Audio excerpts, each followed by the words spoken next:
बिस्मिल्लाहिर्रहमानिर्रहीम, अस्सलामु अलैकुम एंड गुड मॉर्निंग पाकिस्तान। आप देख रहे हैं रोही एट 10 और मैं हूं आपका मेज़बान तिहाम आज़म।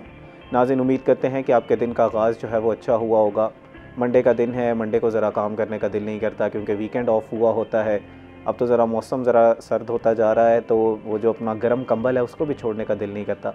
लेकिन बहरहाल हमने निकलना है, काम करना है, मुल्क व कौम की तरक्की के लिए छोटा सा अपना हिस्सा भी डालना है। अपने और अपने कौम की फ़लाह के लिए हमेशा काम करते रहना है। नाज़रीन, आज के जो हमने बात करनी है वो बहुत ही अहम मौजू पे बात करनी है। हमने बात करनी है कि हमारे सियासत और यूथ में एक गैप क्यों आता जा रहा है, हमें वो यंग लीडर्स क्यों नहीं मिल रहे। यंग लीडर्स मिलेंगे तो हमारी कौम की तरक्की हो सकती है।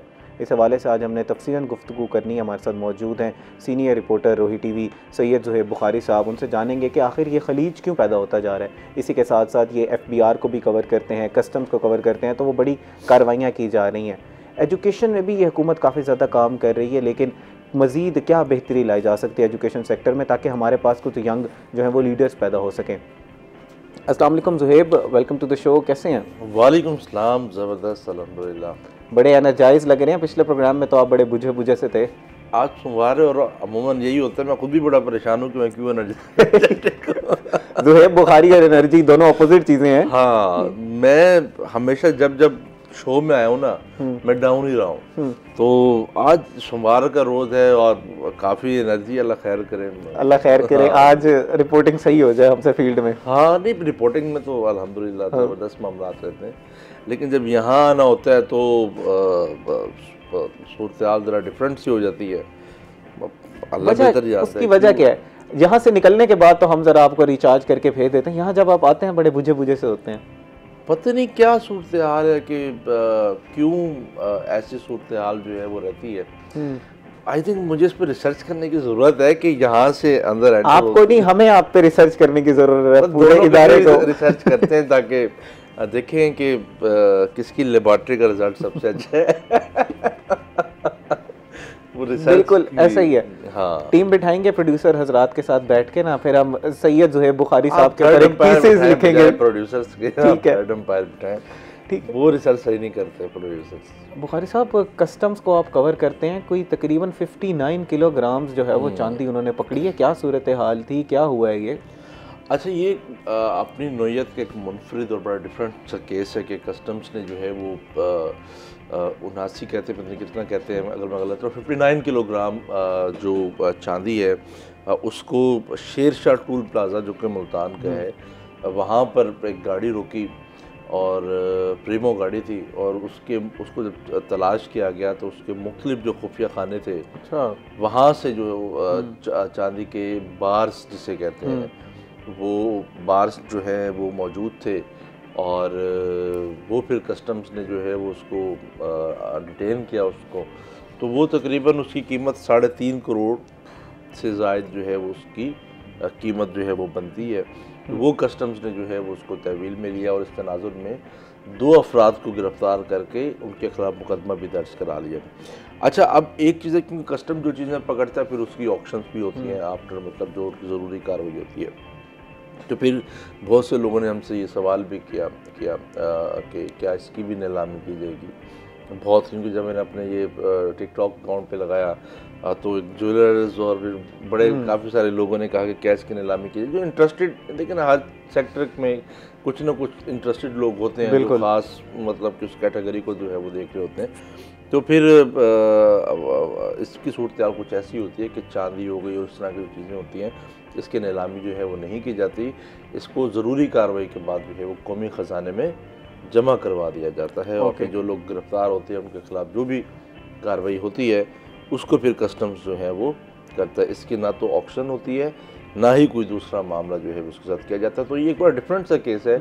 आई थिंक 2 केस हो चुके हैं, एक डीजी खान के करीब हो चुके इन्हीं दिनों में और एक मुल्तान के चांदी के रिलेटेड ही। हाँ, चांदी के रिलेटेड ही ये केसेस जो हैं वो अब होना शुरू हो गए हैं। तो लोग कह रहे थे कि क्यों मतलब कि सिटी टू सिटी जा रही है और अब आपका वे ऑफ प्रोसीजर, अब अगर आपकी चांदी ठीक थी तो आप छुपा के लेकर किस तनाजुर में जो है वो जा रहे थे। मतलब तजारत ये तो नहीं कहते ना कि आप चीज़ों को छुपा के लेकर जाएं और वो करें।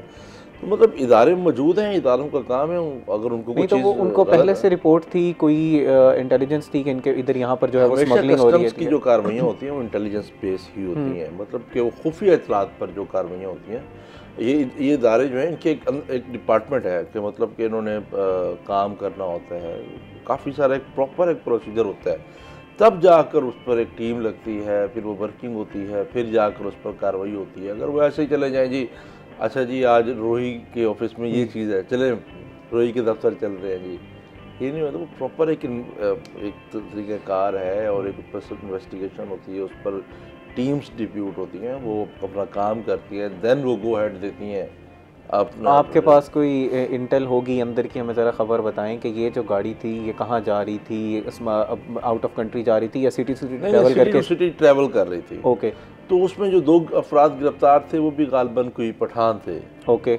उसमें जो अरेस्ट किया गया, मैंने खुद वो देखा, मैंने उनको कैप्चर भी किया है, तो उनको हथकड़ी से जो है वो लगी हुई थी कस्टम्स हाउस में। तो वो आप देखें कि उनका फर्दर क्या प्रोसीजर होता है, लेकिन ये जो चांदी है 3.5 करोड़ से ज़ायद मालियत की, ये तो सरकार जो के पास जो है वो जमा होगी और सरकार जाने, और सरकार का काम जाने। अच्छा, FBR को भी आप कवर करते हैं, इस दफ़ा कोई टैक्स गोशवारे जमा कराने की कोई डेडलाइन भी आगे की गई थी, क्या जो उनका वो जो एक टारगेट था उसको अचीव करने में कामयाब हुए हैं या उसको एक्सीड कर गया इस दफ़ा FBR? देखें, जो लास्ट टाइम तारीख थी वो 31 अक्टूबर थी। 31 अक्टूबर के बाद तारीख में कोई इजाफा जो है वो नहीं किया गया। उसमें ये था कि जो मैनुअली उन्होंने एक दिया कि वो 30 नवंबर तक जो है वो अपने गोशवारे जो है वो जमा करा सकते हैं, और जो 31 अक्टूबर तक अपने गोशवारे जमा नहीं करवा के थे, उनके लिए एक ऑप्शन ये था कि अगर उनको कोई मसाइल का सामना था तो वो अपने मसाइल को रिपोर्ट करके अपने टैक्स गोशवारे जो हैं वो जमा करवा सकते हैं। दूसरी सूरत हाल ये थी कि 1.5 अरब रुपए से ज़ायद का रेवेन्यू जो है वो FBR की जानिब से हासिल किया गया, क्योंकि एक अच्छा है कि RTO मुल्तान ने जो है वो 1.5 अरब रुपए से ज़ायद का जो टैक्स रेवेन्यू है वो हासिल किया। अगर हम इसका कंपैरिजन गुज़िश्ता साल से करें तो वो मतलब कि गुज़िश्ता साल से 33% ज़्यादा। अच्छा, 33% ज़्यादा इन्होंने 33% जो है वो ज़्यादा है। लास्ट टाइम 1 अरब और कुछ हासिल हुआ था रेवेन्यू, इस साल जो है वो 1.5 अरब। अच्छा, ये इसको ज़रा अगर हम डिवाइड करें तो ये जो इन्होंने POS स्कीम लॉन्च की थी ये उससे टैक्स हुआ है या ये जो फाइलर वाले हैं इनकम टैक्स जो सालाना गोशवारे जो गोशवारे जमा है वो? हाँ, मतलब ये इनकम टैक्स सेल्स टैक्स की मद में जो है वो हासिल होता है, लेकिन मेन इनकम टैक्स होता है। ठीक है। अच्छा, उसमें ये होता है ना कि बहुत से लोग ऐसे भी करते हैं कि अगर मैंने गाड़ी परचेज करनी है और मैं ह्यूज टैक्स कटिंग से बचना चाहता हूँ, अक्सर आप जाते हैं बैंक्स में जाते हैं तो आपसे पूछा जाता है अगर आपने रकम निकलवानी है तो फाइलर या नॉन फाइलर, फाइलर है या नॉन फाइलर है, या फिर नेशनल सेविंग्स बैंक्स में जाते हैं तो मतलब अगर आप फाइलर नहीं होंगे तो 4% उसमें से टैक्स कट होती होगी, फाइलर होंगे तो 2% कट होती होगी। तो इसी तरह अगर आप प्लाट लेने जाते हैं तो वहाँ पर भी यही होता है कि अगर आप फाइलर है या नॉन फाइलर है तो उस हिसाब से उसकी कटौती होती है। तो उसमें एडवांटेज तो हैं फाइलर और नॉन फाइलर के, मतलब नॉन फाइलर के नुकसानात हैं, लेकिन अब वो एक कैटेगरी आ गई है लेट फाइलर की। अब जिन्होंने नहीं किए होंगे वो लेट फाइलर की कैटेगरी में आ जाएंगे, ये मतलब कि फ़ाइल कर दिए मगर लेट फाइलर कैटेगरी में, उसके अपने एक नुकसान। लेकिन बहरहाल ये खुशाइंद है कि इस दफ़ा कुछ 33% इजाफा हुआ है। अच्छा एक मतलब सिनेरियो जो है वो देखने में आया है कि 33% से ज़ायद जो सालाना गोशवारे हैं वो हमें हर दफ़ा ये हमें मैक्रो लेवल पर हम देखें तो नेशनल लेवल पर भी ये मसला होता है कि हमने अपना टैक्स बेस जो है वो बढ़ाना है। क्या मुल्तान के हद तक इस तरह की कार्रवाइयाँ की गई या कुछ इस तरह के इकदाम उठाए गए कि इस दफ़ा हमारा जो है वो ज़्यादा जमा हुए टैक्स, लोगों को किस तरह के बेनिफिट दिए गए? इस बार देखने में यही आया कि मतलब कि लोगों ने इंटरेस्ट का इजहार किया और मैक्सिमम कैपेसिटी में लोगों ने जो है वो अपने सालाना इनकम टैक्स गोशवारे जो है वो जमा कराए। इसके बावजूद कि साउथ पंजाब का जो एरिया है वो फ्लड से अफेक्टेड, बिल्कुल, फिर जो सनती तबका है वो भी अपने सेंस में वो भी बड़ा डिस्टर्ब है, वो इस सेंस में डिस्टर्ब है कि इंडस्ट्रीज़ नहीं चल रही, बिजली की कीमत महंगी है, पेट्रोलियम मसनूआत की कीमतें इस वक्त आसमानों से बातें कर रही हैं, इंडस्ट्रीज़ बंद होने पर जो है वो मजबूर है। टेक्सटाइल सेक्टर ख़ासकर हमारा जो है वो बड़ा डिस्टर्ब है। हमने ऐसे ऐसे लोगों के नाम सुने जिनकी जो टेक्सटाइल मिलें हैं या टेक्सटाइल वो बंद पड़ी हैं इस वक्त, मतलब कि वो सोचा भी नहीं जा सकता कि मतलब कि ये इनकी भी मतलब सेक्टर ये बंद हो सकता है। तो टेक्सटाइल सेक्टर काफ़ी इस वक्त डैमेज है, वहाँ पर भी लोग काफ़ी मुश्किलात का सामना कर रहे हैं। यही चीज़ें हैं कि इंडस्ट्रियलीज जो है इंडस्ट्रीज़ बंद होने के खतरे का इंतजार करते हैं। अगर इंडस्ट्री बंद होती है तो जाहिर सी बात है बेरोज़गारी का एक तो बिल्कुल इसी सारी चीज़ को देखते हुए आपने भी वो खबर पढ़ी होगी कि एक वो पूरा जामे प्लान जो है वो पेश किया गया है, उस पर काम किया जाएगा ताकि अब उसकी IMF से अप्रूवल ली जाए ताकि जो है वो इंडस्ट्री को दोबारा बहाल किया जाए, मैन्युफैक्चरिंग को। बिल्कुल हर हुकूमत की ये कोशिश रही है कि इंडस्ट्री जो है वो बहाल रहे और जो हमारा सनतकार है, जो सनती तबका है वो भी खुशहाल रहे। लेकिन फिर बदकिस्मती से चीज़ें जो हैं वो फिर लेकिन चीज़ें हैं, अच्छा है, इस पर मामला चल रहे हैं और हुकूमत की भी ये कोशिश है कि मैक्सिमम कैपेसिटी में लोगों को रिलीफ दिया जा सके, महंगाई को कम किया जा सके। और जो शरह सूद है, एक चीज़ है कि सनती जो तबका है वो हमेशा से कहते हैं कि जो शरह सूद है उसको आप सिंगल डिजिट पर बिल्कुल उसको कम करें ताकि इन्वेस्टमेंट हो सके, हम लोग ज़्यादा से ज़्यादा इन्वेस्टमेंट्स जो हैं वो हो सकें और सरमायाकारी का रुझान जो है वो बढ़ सके। लेकिन इस वक्त भी मुल्क में 11% पर जो शरह सूद है वो मौजूद है। गुज़िश्ता को 2 से 3 इजलास हो चुके हैं स्टेट बैंक ऑफ पाकिस्तान के और हमेशा से उसको बरकरार जो है वो रखा गया, 11% पे ना बढ़ाया गया ना कम किया गया। तो वो भी मुतालबा उनका अभी तक वहीं का वहीं मौजूद है इंडस्ट्रियलिस्ट का कि इसको मतलब कि कम किया जाए, सिंगल डिजिट पर। ज़हीर साहब हम बात कर रहे हैं इक़दामात की तो काफ़ी अच्छे, जैसे हमने बात की 33% जो है वो इजाफा हुआ है इस दफ़ा मुल्तान की हद तक अगर हम बात करें तो। अब मुल्तान में स्मोक बेकाबू नज़र आ रही है, AQI इंडेक्स में मुल्तान जो है वो पहले नंबर पर आ चुका है। इस वक्त उसको कव करने के लिए क्या क्या इक़दाम उठाए जा रहे हैं? लोगों की तबीयतें ख़राब हो रही हैं, ग्राउंड रियलिटी क्या है इस वक्त? ग्राउंड रियलिटी तो आपके सामने है सूरत हाल के। इस वक्त जो एयर क्वालिटी इंडेक्स है मुल्तान में हमेशा से सूरत हाल यही रही है कि कभी मुल्तान दूसरे नंबर पर आ रहा है, कभी पहले नंबर पर आ रहा है, कभी तीसरे नंबर पर आ रहा है पाकिस्तान के फ़ज़ाई आलूदा तरीन शहरों में। इसकी एक बुनियादी वजह हैं, 2 से 3 वजह हैं। एक तो जो ट्रांसपोर्टेशन है हमारी, जो है नाकिस धुआं जो है वो छोड़ती हैं।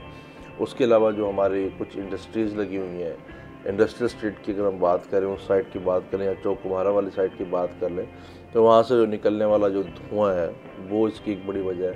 उसके साथ साथ आज भी जो फसलों की बाक़ियात हैं उसको नज़र आतिश किया जाता है, उसको जलाया जाता है हमारे जो देहाती एरिया। बिल्कुल कुछ काम जो है वो स्टेट के करने के हैं, कुछ काम हमारे करने के, हमें जो जारी हमने उस पर अमल करना है। स्मोक पे मज़ीद भी बात करेंगे ज़हीर साहब, लेकिन इस वक्त हुआ एक ब्रेक का। नाज़रीन हमारे साथ रहिएगा।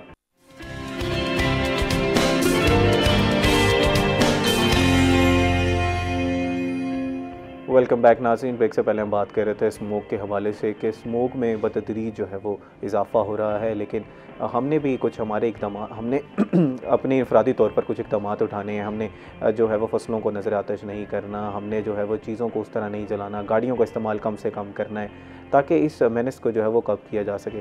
नाज़रीन आज हमने बात करनी है कि सियासत और हमारे जो यूथ है उसमें इतना गैप क्यों आता जा रहा है, हमें यंग जो है वो लीडर्स क्यों नहीं मिल रहे, वो यंग जनरेशन डिसइल्यूजन क्यों नज़र आ रही है सियासत से।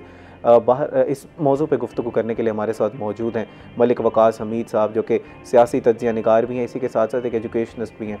हमने इनसे ये जानने की कोशिश करनी है कि एजुकेशन में किस तरह के चेंजेस लाई जाएँ। हुकूमत पंजाब जो है वो काफ़ी रिवाइज सिलेबस ला रही है, तो इसको मज़ीद किस तरह जो है वो बेहतर किया जा सकता है। अस्सलाम वालेकुम sir, welcome to the show.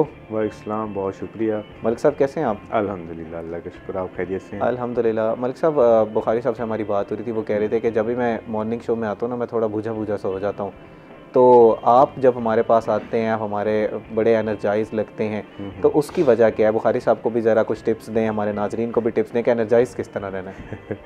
नहीं जी, बुखारी साहब माशाल्लाह खुद काफ़ी एनर्जेटिक हैं और इनकी रिपोर्टिंग और इनके प्रोग्राम्स बहुत ज़बरदस्त होते हैं। बाकी प्रॉपर ब्रेकफास्ट करें और फिर काम की तरफ निकलें। और ये तो मेरे ख्याल में ये आपने ना सियासी बात कर दी ब्रेकफास्ट। तो ये आप मेरे घर में लड़ी डलवाना जा रहे हैं। ये तो देखे ना इस टाइम बगैर ब्रेकफास्ट के मैं जानता हूँ ना मेरे बहुत अच्छे मैंने वो क्या कहते हैं वो केक शेक नहीं दलिया मैंने खाया। हाँ दलिया खाया, ओट्स खाया, वेट लूज करना चाह रहे हैं सर बुखारी साहब। अब ये भी एक हमारा इशू है कि अगर हम दलिया खा रहे हैं इसका मतलब वेट लूज करना चाह रहे हैं। दलिया को तो हम ना वो अच्छा मलिक साहब और मैं हमेशा से इस वाले से बड़े कॉन्शियस रहे। हाँ।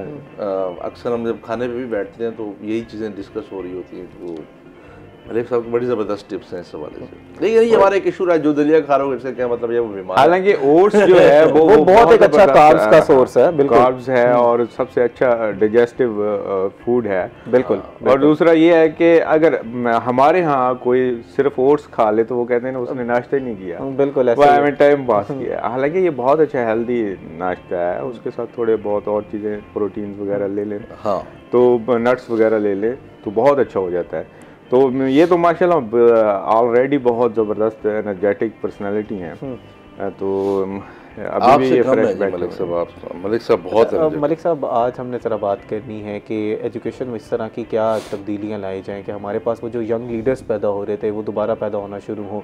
ऑल्दो हुकूमत पंजाब जो है बड़ा रिवाइज सिलेबस एक लेके आई है इस दफ़ा मैट्रिक और इंटर का, तो उसमें एक मज़ीद क्या चीज़ जो है वो बेहतर की जा सकती है? देखें जी, ये सबसे पहले ये है कि पॉलिटिक्स में यूथ का इन होना, इसके ऊपर वैसे कॉलेज लेवल पे, स्कूल्स लेवल पे, इवन यूनिवर्सिटीज़ के ऊपर काम होना चाहिए। अब आप देखें हमारे साउथ एशिया में दो ऐसे चीज़ें हो चुकी हैं, स्पेशली ये बांग्लादेश में, और जो है ना और भी एक्सपेक्टेड की जा रही हैं चीज़ें। तो बात यह है कि आप यूथ को जब तक एक प्रॉपर ट्रैक नहीं देंगे, यूथ तो फिर वो एक अपनी मर्ज़ी के मुताबिक, जितनी उनकी अक्ल है, जितनी उनकी सोच है, उसके मुताबिक कुछ ना कुछ वेंट आउट करेंगे, ठीक है ना। अब देखें वो उसका मुल्क को बहुत बड़ा नुकसान भी हो सकता है। अगर वो एक ट्रैक पे चलें और एक रैशनलाइज्ड वो आपकी यूथ हो तो उससे बहुत ज़्यादा फ़ायदा हो सकता है।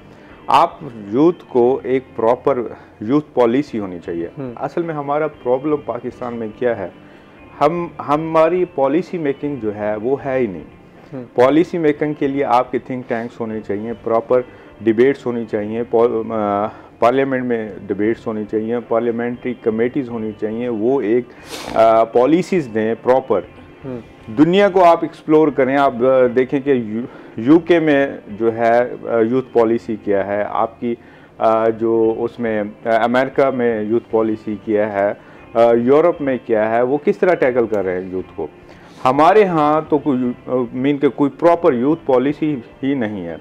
आप देखिए हमारा सबसे बड़ा बल जो है इस वक्त पॉपुलेशन का वो यूथ है, और यूथ के लिए हमने क्या किया हुआ है, हम जस्ट मीन के एक टेम्परेरी उनको वो दे देते हैं कि मीन के लैपटॉप्स बहुत अच्छी चीज़ है, मैं उस पर तनकीद नहीं करूँगा, और बहुत ज़बरदस्त काम है, ज़रूरत है और थोड़ा रिसर्च करनी। हाँ, यूथ को फेमिलियर होना चाहिए टेक्नोलॉजी से, नए जो ट्रेंड्स हैं वो कंप्यूटर, लैपटॉप्स और ये गैजेट्स उनके पास होंगे तो वो अच्छे तरीके से। अच्छा, अगर मैं आज मलिक साहब आपको एक अपॉर्चुनिटी में फ़र्ज़ कर लेते हैं कि आज आप अरबाब इख्तियार का एक हिस्सा बन गए हैं और आपके पास इख्तियार है एक यूथ पॉलिसी बनाने का, क्या चीज़ें जामे यूथ पॉलिसी क्या होनी चाहिए आपके नज़दीक? सबसे पहले ये आपने बड़ा अच्छा क्वेश्चन किया है कि सबसे पहले यूथ के लिए आप स्कूल, कॉलेज और यूनिवर्सिटी से उनकी प्रॉपर ग्रूमिंग करें। उससे क्या मुराद है प्रॉपर? उससे ये है कि वहाँ आप सोसाइटीज़ बनाएं, ठीक है।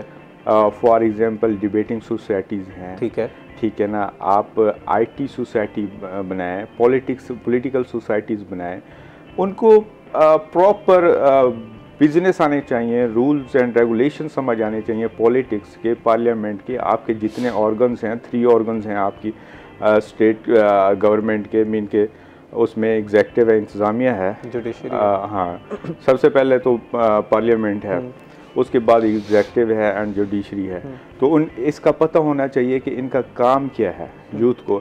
इवन यूथ को प्रॉपर, हम डेमोक्रेसी के पीछे लगे हुए हैं, डेमोक्रेसी मैं आपको गारंटी से कहता हूँ 70% चाहे यूथ है या अबव मीन के ओल्ड लोग हैं, एडल्ट अच्छा, लोग हैं। ज़रा मुझे आप एक बात कर रहे थे सोसाइटीज़ की, मैं ज़रा इख्तलाफ करना चाहूँगा। आप कह रहे हैं कि सोसाइटीज़ नहीं है, सोसाइटीज़ तो हैं, यहाँ पर वर्क कर रही हैं लोग जो हैं। ज़ोहेब बुखारी साहब बड़ा एक्टिवली पार्टिसिपेट करते रहे सोसाइटीज़ में। मेरे ख्याल है डिबेट्स में आप एक सोसाइटी के मेंबर थे और वहाँ पर काफ़ी ज़रा वाउन ज़िक्र यूनिवर्सिटीज़ को रिप्रेजेंट करते रहे, तो ये सब कुछ तो हो रहा है। मैं भी एक बात ऐड करना चाहूँगा, बात बिल्कुल ठीक है, आप तो होना चाहिए, लेकिन सोसाइटीज़ मौजूद है, लेकिन उस पर वर्क कितना किया जा रहा है?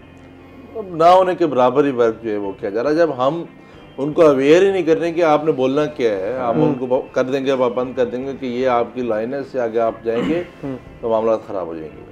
मतलब आप उनको ओपन तो करें ना। ये डिबेट्स के जो फोरम होते हैं, ये ओपन फोरम होते हैं, इस पर कोई भी खुल के इख्तलाफ भी कर सकता है और खुल के जो है वो अपने पॉइंट्स को शेयर भी। खैर साहब, आपकी डिबेट्स का ऐनी शाहिद हूँ मैं, और मैंने देखी है और आपने किस तरह की डिबेट्स की हुई हैं।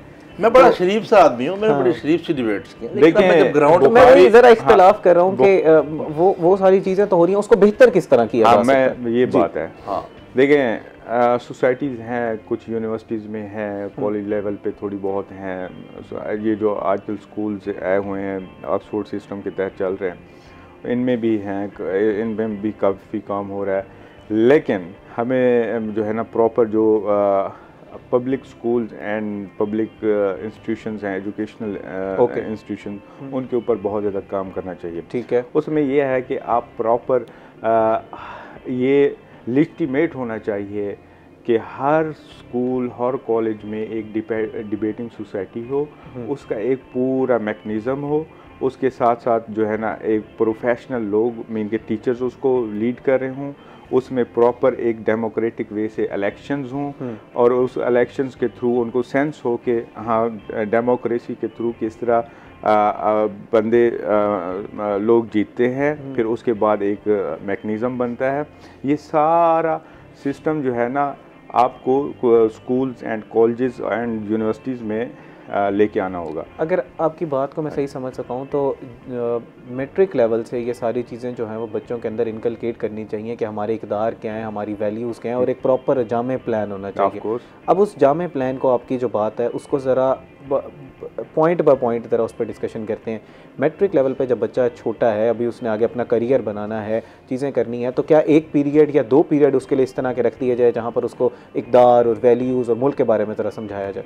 बिल्कुल, मैं इथिक्स का एक वो होना चाहिए, पीरियड होना चाहिए, क्लास होनी चाहिए, जिसमें ये नहीं है कि सिर्फ आप इस्लाम के बारे में पढ़ें। ठीक है, मल्टीपल आप मज़ाहब उसमें रिलीजन्स को टच दें भी।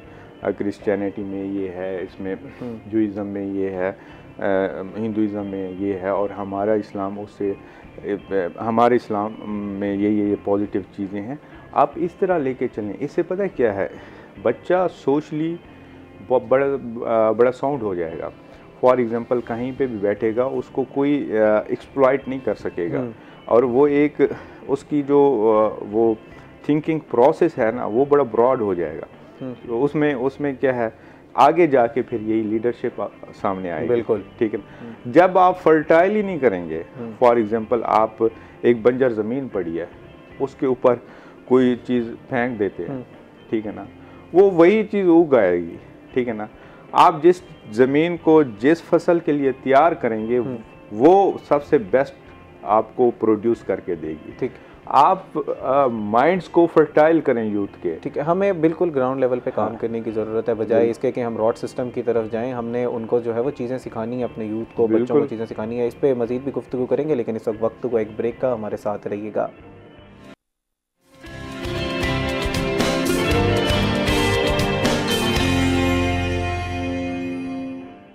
वेलकम बैक नाज़रीन। ब्रेक से पहले हम गुफ्तगू कर रहे थे कि किस तरह जो है वो हम नए लीडर्स पैदा कर सकते हैं, यूथ को किस तरह जो हम ग्रूम कर सकते हैं, किस तरह की पॉलिसीज़ होनी चाहिए।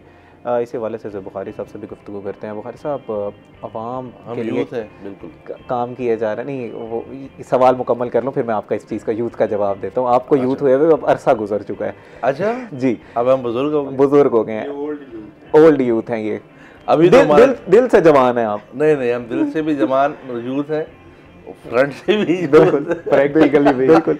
आप हमारे जो सीनियर्स के सुपर सीनियर्स हैं। ना बिल्कुल ठीक हमें है, वहीं रहने दें जहाँ पर हम मौजूद हैं। ठीक है जनाब काम किया जा रहा है मुल्क में, ज़रा रेनोवेशंस नज़र आ रही हैं, खूबसूरत बनाया जा रहा है। शहर की बात करें तो तज़ीन और आइश का काम जारी है, मुख्तलिफ मकामात पर कुछ चौकों की रेनोवेशन जारी थी, कुछ स्ट्रीट लाइट्स लगा दी रही है। सवाल सुन इससे यूथ मुतासिर हो रही है। सवाल सुन लें, इससे यूथ मुतासिर हो रही है। सवाल सुन लें, सुन रहा हूँ। सवाल सुन लें। अवाम इन चीज़ों से खुश नज़र आ रही है या ग्राउंड रियलिटी कुछ मुख्तलिफ है? अवाम अभी भी नाला हैं, उनको बेसिक नेसेसिटीज़ नहीं मिल रही। अच्छा। यूथ को तो ये सारी चीज़ें नज़र आ रही होती हैं, यूथ मैं भी यूथ का एक हिस्सा हूँ, मुझे तो ये सारी चीज़ें बहुत अच्छी लग रही हैं। खुशी से कहा है कि आप यूथ का हिस्सा नहीं क्योंकि अभी आपकी शादी नहीं हुई ना। अल्हम्दुलिल्लाह अल्हम्दुलिल्लाह हो जाएगी इंशाल्लाह। इंशाल्लाह बहुत जल्द इंशाल्लाह। ज़ोएब बुखारी। अच्छा बैक टू द क्या कहते हैं क्वेश्चन, पवेलियन, ये क्वेश्चन क्या होता है? हाँ अच्छा, उसमें ये है कि हम अभी ऊपर सतह की बात नहीं करते क्योंकि हम साउथ में बैठे हैं, ठीक हम है, अभी मकामी पॉलिटिक्स की बात कर लेते हैं। ठीक है। मकामी सतह पर सूरत हाल जो है वो क्या गुजर रही है, क्योंकि हम अक्सर हलकों में जो है वो जाते रहते हैं, उनके मसाइल को देखते रहते हैं। अगर हम मुल्तान के मकामी हलकों की बात करें तो आज भी यहाँ का नौजवान काफ़ी मुश्किलात का सामना कर रहा है और मुझे बड़ा दुख सा होता है कि जिन लोगों ने वोट्स दिए अपने मुंतखब नुमाइंदों को, वो आज परेशानी का शिकार है। और अब वो चीज़ें ख़त्म हो गई कि मामला जो बिरयानी पर थे, मामला जो थे कि हमारी गली बना दें या हमारी सीवरेज का निज़ाम सेट कर दें। अब नौजवान की अपनी एक डिमांड है। क्या डिमांड है नौजवानों की? ये डिमांड है कि उनको एक बेहतरीन एजुकेशन सेक्टर मुहैया किया जाए, ठीक है, एक ऐसा इंफ्रास्ट्रक्चर मुहैया किया जाए जहाँ पर वो काबिल हो सके, जहाँ पर उनको तमाम तर फैसिलिटीज़ जो हैं वो मुहैया हो सके। अब नौजवान जो है वो एक तो बेरोज़गारी है। अब एक सियासतदान अगर कहीं भी नॉक करते दौर पे तो वो ये नहीं कहता कि सही मेरी गली बनवा दो, सही सारी लाइट लगा दो, वो चीज़ें ख़त्म हो गई हैं। अब वो कहते हैं कि मेरे जो बच्चे हैं वो बेरोज़गार हैं, जिन्होंने ग्रेजुएशन की है, जिन्होंने आला तालीम हासिल की है, उनको कोई नौकरी जो है वो प्रोवाइड की जाए। तो नौकरी या जॉब्स प्रोवाइड करना किसका काम है? ये मौक़े पैदा करना किसका काम है? ये वो बेसिक चीज़ें हैं जो हमारा नौजवान जो है वो डिज़र्व करता है कि उसको अच्छी एजुकेशन के बाद एक अच्छी जगह जो है वो उसकी सेटलमेंट जो है वो होनी चाहिए। जहाँ तक स्किल्स की बात है, कहते हैं कि आपके पास स्किल्स होनी चाहिए, तो स्किल्स के लिए हमारे पास क्या चीज़ है जहाँ पर हम अपने नौजवानों को स्किल्स जो हैं वो दे सकें। हम आईटी की बात करते हैं, हम बात करते हैं कि जी हम आईटी पार्क बनाने जा रहे हैं। कहाँ आईटी पार्क?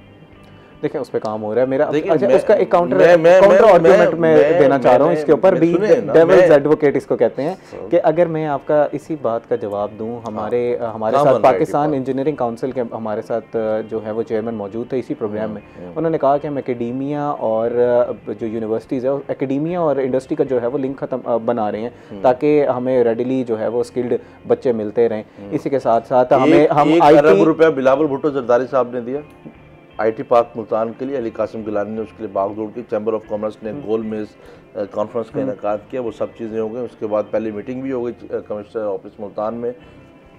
कहाँ आईटी पार्क? कहीं भी नहीं आईटी पार्क। आपके साउथ का नौजवान आज भी आरफा क्रीम टावर में खिदमात सर अंजाम दे रहा है, मुख्तलिफ आईटी सेंटर्स में खिदमात सर अंजाम दे रहा है। जब यहाँ का नौजवान उसके पास फैसिलिटीज़ ही नहीं है, आप तो जैसे जो जिनका फ़र्ज़ है ये ख़बर देना, ब्रेक करना, आपने किसी से ये रब्ता किया, पूछा कि यार इस पे किस तरह? हाँ, तो वो अभी क्या फिर इसका प्रोसेस अब आगे क्या है, क्यों रुक गया? जी जी सर, मैं उसी की बात कर रहा हूँ।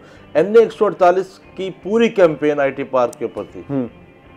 अली कासिम गिलानी काम किया, उन्होंने काम किया, नो डाउट, इस पर कोई शक नहीं है। चैम्बर ऑफ कॉमर्स ने काम किया है, उसमें कोई शक नहीं है। लेकिन हम फिर वही बात होती है कि काम काम काम तो हो रहे हैं, लेकिन एक बिल्डिंग तो स्टैंड करे ना। ठीक है, एक आपके पास 1 अरब का फंड आ गया, हमने बड़ी खुशी से अनाउंस कर दिया जी, बिलावल भुट्टो जरदारी साहब ने 1 अरब के फंड जो हैं वो जारी कर दिए हैं। ठीक है, वो फंड किधर है जी? वो IBS अखर के पास मौजूद है। IBS अखर के पास है, वो कह रहे हैं कि हम यूनिवर्सिटी टू यूनिवर्सिटी देना चाहते हैं, कोई भी मामला है। अब उनका आपस में इशू चल रहा है। मैंने कमिश्नर मुल्तान से खुद ये सवाल किया था इंटरव्यू के दौरान आईटी को, उन्होंने कहा कि यार कोई एडमिनिस्ट्रेटिवली कोई इशूज़ हैं, वो रिजॉल्व होंगे तो मामला सीधे होंगे। ठीक है, जब इसी तरह की हर्डल्स, इसी तरह की चीज़ें रहेंगी तो मुझे आप बताएं कि ये प्रोजेक्ट कहाँ जाके जो है वो शुरू होगा और कब जाके ये रिजॉल्व होगा। ये वो चीज़ है ना, आज का नौजवान मैं समझता हूँ कि यहाँ पर IT पार्क की बड़ी ज़रूरत है। ठीक है। फिर जहाँ पर नौजवानों की बात है, नौजवान देखें आज भी हलकों में मसाइल ही मसाइल है। कहीं पर कहीं कोई एक सड़क बन जाती है, फिर हम उस सड़क को बड़ा कैश करवाते हैं। कहीं कोई सोलिंग का काम हो जाता है तो हम उसको फिर कई महीने उसको कैश करवाते हैं। वो सूरत हाल जो, अब सर्दियाँ आ गई हैं, अब मैं आपको दिखाऊंगा कि कितने एहतजाज होते हैं गैस के हवाले से। बिल्कुल। अब मैं आपको ऐसे ऐसे इलाके दिखाऊंगा कि जहाँ पर गैस मौजूद नहीं है। अब मैं आपको दिखाऊंगा कि LPG कितनी महंगी हो रही है। लकड़ी की कीमतें आज से महंगा होना शुरू हो गई हैं। गरीब कहाँ जाएगा? कभी आप और हमने इस पर बात की है? नहीं की। जनाब देखें, बात करना हमारा फ़र्ज़ है, हम उसके बाद जहाँ बगाए बगाए जो है वो आवाज़ भी उठाते रहते हैं। अब मैं ये कहूँगा कि आप मलिक साहब के पास आ जाए। इधर इसी को ज़रा कंक्लूड करते जाते हैं कि जहाँ पर हम ये क्रिटिसिज्म करते हैं वहाँ पर हमारा ये फ़र्ज़ भी है। देखिए, मैं तो क्रिटिसिज्म समझता हूं। बुखारी साहब कंप्लीट तो करने दें बात को कंप्लीट करने दें। आपने कहा कि हम इस पर क्रिटिसाइज कर रहे हैं, मैं ये कह रहा हूं कि थोड़ा सा पॉजिटिव इंपैक्ट दिखाना चाहिए। हम पॉजिटिव इंपैक्ट ये दिखा रहे हैं। मैं पॉजिटिव साइड भी तो कुछ होगा। पॉजिटिव साइड मैं आपको दिखा रहा हूँ। अब मैं आपको पॉजिटिव साइड बता रहा हूँ। इंतजामिया बिजनेस हब बनाने जा रही है। बिल्कुल, मैं उसी तरफ आना चाह रहा था कि क्या सादा वाला बाईपास चौक से लेके नगाना चौक वाला जो पूरा रोड है, क्या वो बिजनेस हब नहीं बनाया जा रहा? अपॉर्चुनिटीज क्रिएट होंगी, जो रोजगार क्रिएट होगा, वो जो बेरोजगारी की आप बात कर रहे थे वहां से वो मसाइल हल होंगे। बिजनेस हब बनाया जा रहा है, बहुत जबरदस्त। मैं कह रहा हूँ कमाल है, अच्छा बनना चाहिए और उसको फौरी तौर पे बनना चाहिए। हम डस्ट फ्री रोड्स बना रहे हैं, जबरदस्त इनिशिएटिव है, बनने चाहिए। बिहाड़ी चौक कब से नहीं बना हुआ था और अब उस डस्ट रोड बनाया जा रहा है। अच्छा, इससे रिलेटेड मैंने एक इवेंट कवर किया था कि वो जो खूनी बुर्ज अलंग है उस पर वो बनाई गई थी, लाइट्स वगैरह बनाई गई थी। और जब जिस दिन उसकी इनॉग्रेशन थी तो उन्होंने कहा था कि यहाँ कोई इंक्रोचमेंट नहीं होगी। ठीक 1 घंटे के बाद वहाँ इंक्रोचमेंट हुई। ठीक 1 घंटे के बाद जो करोड़ रुपए लगाए गए थे वो सारा प्रोग्राम बढ़ गया, सारी इंक्रोचमेंट हो गई। दुकानदारों ने, रेडी बानों ने वहाँ पर कुर्सियाँ लगाना शुरू कर दी। अच्छा, रेडी बानों को जब मना किया जा रहा है कि आपने इंक्रोचमेंट नहीं करनी, बहरहाल ये एक डिफरेंट टेंजेंट पे हम निकल जाएंगे। कुछ जिम्मेदारियां आवाम की भी हैं, कुछ जिम्मेदारियां आप कहते हैं कि बुखारी साहब कुछ जिम्मेदारियां अच्छी है उसको अच्छी हैं। जो चीज़ें हमारे करने की है ना, हमने वो भी काम करने हैं। सारी जिम्मेदारियां इंतजामिया की नहीं है, सारी जिम्मेदारियां कुछ हमारी भी हैं। हमने भी इंक्रोचमेंट नहीं करनी, हमने गैर कानूनी तौर पर कब्जे नहीं करने रोड्स पे, हमने गैर कानूनी तौर पर अपने शटर आगे नहीं करने, हमने गैर कानूनी तौर पर रेडियां एक जगह पे खड़े नहीं करनी। रेडी का काम है चलना, ना कि एक जगह पे खड़े हो जाना। तो बहरहाल ये जिम्मेदारियां हमारे। ठीक है, इशू के वो मूवेबल एक चीज है, जो मुस्तकिल ठिकाने बन जाते हैं ना, इंतजामिया भी उसके क्या किराए नहीं लिए जाते दुकानों के आगे मुस्तकिल चीजें बनाया जाए। मैं वही बात कर रहा हूँ ना कि एक तो जो है ना कि रेडी का कोई इशू नहीं है, मैं रेडी को कोई खास इंक्रोचमेंट नहीं समझता, क्योंकि वो एक मूवेबल चीज है कि वो मूव होगी। अगर वो पीछे से ट्रक आ गया जो सारे रेडी वाले भागना शुरू हो जाते हैं। लेकिन बहरहाल मसाइल हैं जिनका हल निकालने की ज़रूरत है। मजीद भी हम ज़रा यूथ के हवाले से बात करेंगे कि नौजवानों को एक्टिव होना चाहिए, मुतहरिक होना चाहिए। अभी मैं रिसेंटली इस्लामाबाद में था तो रॉक क्लासेस आपके साथ बैठा था, तो मैंने उनसे ये सवाल पूछा कि आप कुछ लोग हैं, कुछ कुव्वतें जो हैं वो नौजवानों को काफ़ी मुतहरिक करने की कोशिश कर रही है। तो बड़ी ज़बरदस्त मिसाल दी। तो चीज़ें हैं। मलिक साहब से हम बात करते हैं इस हवाले से, क्योंकि हमारे साथ एक एक्सपर्ट मौजूद है। मलिक साहब ज़्यादा अच्छी बता, एक्सपर्ट हमारे साथ मौजूद है। नाज़रीन इस पर बात करेंगे, लेकिन इस वक्त हुआ एक ब्रेक का, हमारे साथ रहिएगा।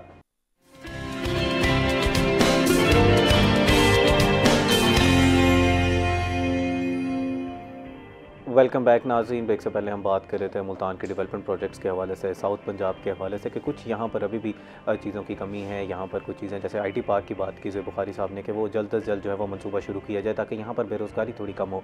यहाँ के जो लोगों में पूरी उम्मीद है कि इंशाल्लाह बना दिया जाएगा, लेकिन बहरहाल अभी उसमें कुछ एडमिनिस्ट्रेटिवली कुछ इशूज़ आ रहे हैं। इंशाल्लाह वो रिजॉल्व हो जाएंगे और हमारे यहाँ वो IT पार्क बना दिया जाएगा। इसी के साथ साथ बुखारी साहब ने बताया कि शहर की जो है तज़ीन और आइश की जा रही है, बिज़नेस हब बनाए जा रहे हैं मुल्तान में। यूथ जो है किस चीज़ की डिमांड कर रही है, यूथ को जो है वो किस तरह मोटिवेट कर सकते हैं। एक ऐसी लहर नज़र आ रही है कि शायद यूथ जो है वो ब्रेन ड्रेन, उसकी बहुत बड़ी एग्जांपल है कि यूथ नज़र आ रहा है कि वो बाहर जा रही है मुल्क से, मुल्क की तरक्की के लिए उस तरह काम करना नहीं चाह रही। तो हमारे साथ एक एक्सपर्ट मौजूद है, मलिक साहब, मलिक वक़ार साहब। उनसे हम बात कर रहे हैं कि यूथ को किस तरह मोटिवेट रखा जा सकता है, यूथ के लिए किस तरह जो है वो ग्रूमिंग की जा सकती है बिल्कुल ग्राउंड लेवल से। वक़ार साहब, जो हम गुफ्तगू कर रहे थे, मैं चाहूँगा पहले आप कॉमेंट करते हैं। बुखारी साहब ने जो बात की वहीं से कंटिन्यू करते हैं कि यूथ को किस तरह जो है वो मोटिवेट किया जा सकता है। आप देख रहे हैं कि ब्रेन ड्रेन हो रहा है, काफ़ी जो है वो बच्चे बाहर जाना चाह रहे हैं पढ़ने के लिए। देखिए, इससे पहले तो बात हो रही थी डेवलपमेंट प्रोजेक्ट्स की। बुखारी साहब बात कर रहे थे। एक अलमिया है हमारे साउथ पंजाब के साथ कि यहाँ पे अनाउंसमेंट्स होती हैं, प्रैक्टिकल काम बहुत कम होता है। ठीक है। अब एक रोड है अपना रुझान से डेरा इस्माइल खान, वो राजनपुर, रुझान, राजनपुर, डेरा गाजी खान और इसको तौसा और डेरा इस्माइल खान तक जाता है। उसकी कुछ 4-5 साल से अनाउंसमेंट हो रही है, उस पर थोड़ा सा काम होता है, फिर रुक जाता है, थोड़ा सा काम होता है। बहुत बड़ा प्रोजेक्ट है हमारे उस बिल्कुल लास्ट पे हमारा वो डिस्ट्रिक्ट है राजनपुर, उसके लिए इंतहाई ज़रूरी है। और उसका जो सिंगल रोड है, इंडस रोड जिसको कहते हैं, उसको कातिल रोड कहा जाता है। लेकिन 5-6 साल हो गए हैं, बल्कि उससे भी ज़्यादा अर्सा हो गया है। अनाउंसमेंट्स हुई हैं, ड्यूअल रोड बन रहा है, थोड़ा सा काम शुरू भी हुआ है, फिर रुक गया है। मीन के अगर ये होता सेंट्रल पंजाब में, मीन के जिसको हम अपर पंजाब भी कहते हैं, तो वो वहाँ पे ये 6 माह में कंप्लीट हो गया होता। और 6-7 साल हो गए अभी तक वो कंप्लीट नहीं हुआ। इसी तरह यहाँ पे आईटी पार्क्स की बात हो रही है मुल्तान में अभी तक वो साइट भी डिक्लेयर नहीं हुई कि कहाँ पे बनना है, ठीक है ना। अनाउंसमेंट हो रही हैं, बहुत प्यारे प्यारे ख्वाब दिखाए जा रहे हैं। मुझे उम्मीद है कि ये गवर्नमेंट जिस तरह काम कर रही है, सीएम मरीम नवाज़ साहिबा की उसमें ज़ेर निगरानी और उनकी लीडरशिप में वो बहुत अच्छा काम कर रही हैं। मरीम नवाज़ साहिबा बहुत अच्छे प्रोजेक्ट्स लिए हैं, हिस्टोरिक काम किए हैं और 1.5-2 साल में। लेकिन साउथ पंजाब के लिए भी इसी तरह जिस तरह वो सेंट्रल पंजाब के लिए काम कर रही हैं, ट्रांसपोर्टेशन को उन्होंने ठीक किया है, क्लाइमेट के हवाले से बहुत अच्छा काम कर रही हैं। साउथ पंजाब को भी प्रायोरिटी दें, उसको मार्जिनलाइज ना करें, फिर ये केपीके और बलूचिस्तान जैसा हशर ना हो जाए। यहाँ पे यूथ को चैनलाइज करें, यूथ को एक प्रॉपर यहाँ पे पॉलिसीज़ होनी चाहिए, प्रोजेक्ट्स होने चाहिए। आईटी पार्क मुल्तान की बात हो रही थी। अगर आईटी पार्क मुल्तान बन जाता है, मैं कहता हूँ आपका साउथ पंजाब में इतनी ज़्यादा यहाँ पे जॉब्स होंगी और साउथ पंजाब के लिए एक ये मिरेकल से कम नहीं होगा, क्योंकि हमारा जो मेजर सिटी है साउथ पंजाब का वो मुल्तान है। मुल्तान जो है ये आपके डीजी खान डिवीज़न को, बावलपुर डिवीज़न हो गया, जितने भी ये इवन के साहिवाल को भी ये कवर करता है। साहिवाल के कुछ इजला जो हैं इसमें आते हैं। तो मीन के ये कोई आम सिटी नहीं है, तो इसकी डेवलपमेंट के लिए काम होना चाहिए। इससे पूरे साउथ को कम फ़ायदा होगा। दूसरी बात यह है कि हमारे रोड इंफ्रास्ट्रक्चर्स हैं, रोड्स का होना इसलिए ज़रूरी है कि वहाँ से जो हमारी जितना अच्छे रोड्स होंगे वहाँ से they are source of communication, उतना ज़्यादा हमारा मेजर सिटीज़ के साथ राब्ता मजबूत होगा। अब मीन के अब हम आते हैं यूथ की तरफ। यूथ, साउथ पंजाब की यूथ बड़ी टैलेंटेड यूथ है। आप बैठे हुए हैं, मैं एफसी कॉलेज लाहौर से मेरी ग्रेजुएशन है, वहाँ मैं ग्रेजुएशन वहाँ से की थी मैंने। तो वहाँ पे हम डिबेटिंग सोसाइटीज़ में पार्टिसिपेट करते थे। यकीन करें, मैं होता था, मेरा एक कज़न था, तो हम उसमें जब पार्टिसिपेट करते थे, वहाँ पे हमारे वो कोऑर्डिनेटर साहब थे, उन्होंने हमें बाजू से पकड़ के कहा था कि ये साउथ पंजाब के बच्चों को अगर जो अपॉर्चुनिटीज़ लाहौर के बच्चों को दी जाती हैं तो ये लाहौर से कहीं आगे निकल जाएंगे। लाहौर मीन के हमारी ये है कि यहाँ पे बहुत कम एक्सपोजर है, ठीक है ना, आईटी का बहुत कम एक्सपोजर है। उसके अलावा जो है ना, अब वहाँ लाहौर का बच्चा जो है यूरोप के बारे में सोच रहा होता है, और यहाँ पे साउथ पंजाब का बच्चा मुल्तान और लाहौर जाने के लिए सोच रहा होता है। ये डिफरेंस है सोच का। हमें यहाँ पे बेसिकली साउथ पंजाब हो या पूरा पंजाब हो, यूथ के लिए प्रॉपर एक मैकेनिज़्म होना चाहिए, एक काउंसलिंग होनी चाहिए, एक वोकेशनल प्रोग्राम्स होने चाहिए जिसमें उनको स्किल्ड किया जाए। आज बात हो रही है स्किल्ड एजुकेशन की। आप सिंपल एजुकेशन का ज़माना चला गया है। आप चले जाएं यूनिवर्सिटीज़ में, IT is now becoming the field of earning, ठीक है ना। अब पूरे पाकिस्तान के में ये ट्रेंड चल पड़ा है। आप चले जाएं, एक टाइम होता था कि मेडिकल इंजीनियरिंग का दौर था, उसके बाद BBA ये कॉमर्स मलिक का। वक़ास साहब बहुत शुक्रिया आज प्रोग्राम में तशरीफ़ आवरी का। हमने बड़ा इन डिटेल जो है वो यूथ के हवाले से डिस्कशन की, हमने बात की कि किस तरह जो है वो IT पार्क यहाँ पर बनाना चाहिए, यहाँ पर अपॉर्चुनिटीज़ क्रिएट करनी चाहिए। बुखारी साहब आपका बहुत शुक्रिया। हमने जिन मौज़ूआत पर गुफ्तगू करनी थी, हम तकरीबन उन सारे मौज़ूआत पर आज हमने गुफ्तगू की। हमने सियासत की बात की, हमने बात की डेवलपमेंट प्रोजेक्ट्स की, हमने बात की कि यहाँ पर आवाम को किस चीज़ की जो है वो ज़रूरत है। उम्मीद करते हैं कि आपकी बात जो है और बाब इख्तियार तक पहुँची होगी। नाज़रीन, उम्मीद करते हैं कि प्रोग्राम का पहला सेगमेंट आपको पसंद आया होगा। ब्रेक के बाद हमारे साथ मज़ीद भी गेस्ट मौजूद होंगे, so we will be right back.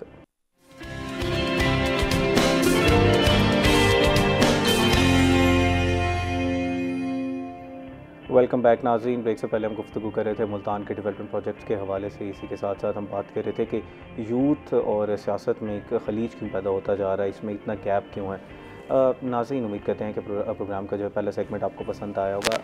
दूसरा सेगमेंट हमने बात करनी है क्योंकि चेंजिंग वेदर के हवाले से थोड़ा मौसम तब्दील हो रहा है। इस वक्त जो है वो बीमारियां आप पे कुछ ज़्यादा असर करती हैं, क़ुव्वत मुदाफ़त जो है वो आपकी कम हो जाती है। इसको बेहतर किस तरह किया जा सकता है, किस तरह की डाइटरी चेंजेस जो हैं हमने वेदर के हिसाब से करनी है, पानी का इंटेक कितना होना चाहिए, लिक्विड हमने ज़्यादा लेना है या हमने जो है वो फूड हमने ज़्यादा लेना शुरू कर देना है।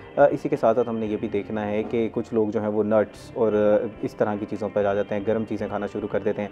हम डॉक्टर हमारे साथ मौजूद होंगे, डॉक्टर सईद अख्तर साहब, उनसे बात करेंगे कि ये जो इस हवाले से तफसीलन गुफ्तगू करेंगे। ये भी जानने की कोशिश करेंगे कि हमारे यहाँ एक चीज़ कहा जाती है कि सर्दियों में कुछ गर्म तासीर की चीज़ें खाना शुरू कर दें। क्या वाकई चीज़ों की गर्म तासीर होती है या ये एक हमारे यहाँ गलतुल आम चीज़ें हैं, चीज़ें न्यूट्रिशंस वैल्यू पे देखी जाती हैं, ना कि इस चीज़ पे देखी जाती है कि क्या इसकी तासीर गर्म है या ठंडी है। तो तफसीलन हमारा जो मौसम चेंज हो रहा है, डाइटरी चेंजेस के हवाले से जो हम गुफ्तगू करेंगे डॉक्टर सईद से। अस्सलाम वालेकुम sir, welcome to the show. Thank you very much sir. हम बहुत शुक्रिया आज आपने यहाँ मदऊ किया। आज बहुत अच्छी गुफ्तगू आज यहाँ पे होगी इंशाल्लाह ताला। और मौसम जो बदल रहा है उसके हवाले से हमारी जो खुराक की और हमारे जो लिक्विड की ज़रूरत होती है, फ्लूइड्स चाहिए होते हैं, वो भी उन पे भी इम्पैक्ट आता है। हम उस पर बात करेंगे आज इंशाल्लाह सर। आप शोबा तदरीस से वाबस्ता हैं, काफ़ी अरसे से बच्चों को पढ़ा रहे हैं। यूथ की अगर हम बात करें तो जो बच्चे स्कूल गोइंग या हमारे जो यूनिवर्सिटी गोइंग होते हैं, ये ज़रा ब्रेकफास्ट को स्किप करते हैं। मैं चाहूँगा हमारे नाजरीन के लिए ज़रा ब्रेकफास्ट की इंपॉर्टेंस हमें ज़रा बता दें, उसके बाद फिर हम ज़रा जो है वो अपने मौजू की तरफ चलेंगे। मैं ये समझता हूँ कि अब पहले तो आपको बहुत बहुत शुक्रिया और चैनल का भी बहुत शुक्रिया कि बड़े अहम मौजू पे बात करने का मौका मिला। ये जो आपका क्वेश्चन है बहुत रेलेवेंट है और इस हवाले से मैं ये कहूँगा कि सबसे जो बेहतर मील होता है, जिसकी सबसे ज़्यादा बॉडी को ज़रूरत होती है, वो ये आपका ब्रेकफास्ट होता है। ब्रेकफास्ट को छोड़ना सारे दिन को ख़राब करने के मुतरातिफ है। अगर आप ब्रेकफास्ट नहीं करते तो आप बेसिकली अपने आप को एनर्जाइज नहीं करते for the rest of the day, क्योंकि ये जो एनर्जी हमें ब्रेकफास्ट से मिलती है बुनियादी तौर पे एक लंबे गैप के बाद हम खाते हैं, रात को खाते हैं और उसके बाद 10-12 घंटे का गैप होता है। तो बॉडी उस वक्त सीवियर नीड होती है बॉडी के को उसको आपके ब्रेन को, आपके हार्ट को, आपकी बॉडी के पूरे मेटाबॉलिज्म को नॉर्मलाइज रहने के लिए आपको एनर्जी की ज़रूरत होती है। जब आप पहले ही सुबह का नाश्ता ही स्किप कर जाते हैं तो फिर आप सारा दिन लेथार्जिक रहते हैं, सारा दिन आप लेज़ी रहते हैं और आपकी बॉडी जो है वो काम करने के लिए तैयार ही नहीं होती। अल्टीमेटली क्या होता है, अगर आप स्कूल में जा रहे हैं तो आप में स्कूल की परफॉर्मेंस आपकी मुतासर होगी। अगर आप किसी ऑफिस में जा रहे हैं या बिज़नेस पे जा रहे हैं तो वो आपकी सारे दिन की प्रोडक्टिविटी जो है वो मुतासर होती है।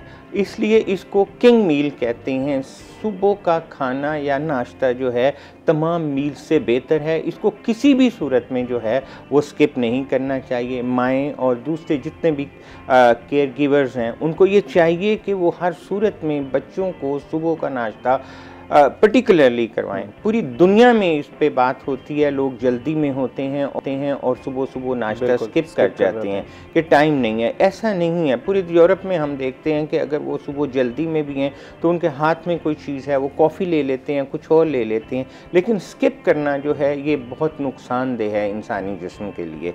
तो अगर आप चाहते हैं कि आप सारा दिन एक्टिव रहें और आप पूरी अपनी जो भी आपका शोबा है उसमें परफॉर्म करें, तो ये बहुत ज़रूरी है कि आप सुबह का नाश्ता करें। बेस्ट ब्रेकफास्ट फॉर वेदर, हमारे इस अभी जो मौजूदा चेंजिंग वेदर है इसके लिए क्या हो सकता है, हमारी रूटीन क्या होनी चाहिए? ठीक है, अब हम ब्रेकफास्ट की बात करते हैं तो हमें एक चीज़ को मद्देनज़र रखना पड़ता है कि हमने अपनी बॉडी की ज़रूरियात को विटामिन, मिनरल्स और दूसरे न्यूट्रिएंट्स के हवाले से कार्बोहाइड्रेट पर उनकी ज़रूरियात को पूरा करना होता है।